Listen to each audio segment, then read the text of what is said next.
Some people choose to read news online and others prefer to read a newspaper. In which way do you prefer to read news and why? Give specific reasons and examples to support your preference.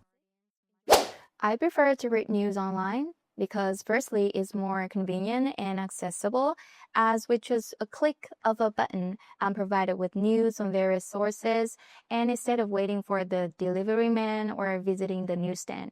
All I need to stay updated is simply a phone with an internet connection. I often scroll through news headlines while waiting for something, for example, a cup of coffee to save time.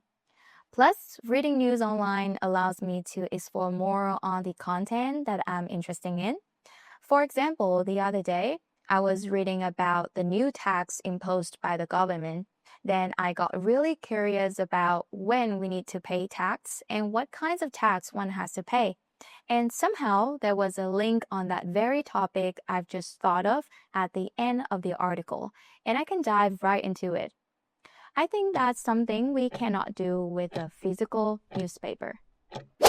I prefer to read the news in the newspaper, and there are several reasons why.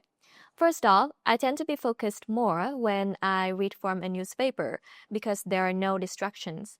When I read news online, I often get distracted by the ads or message notifications on my phone. Sometimes I even tend to switch to other more engaging platforms such as TikTok and YouTube, causing me to waste hours watching the videos instead of finishing reading the news. Another reason is that newspapers bring me a sense of nostalgia. Every time I read a newspaper, I am reminded of the time when I still living with my family, my grandmother, my mom, and how I grew up. So reading the news in newspapers is a peaceful routine that reading on screens cannot replace. So that's why I am more into reading newspapers.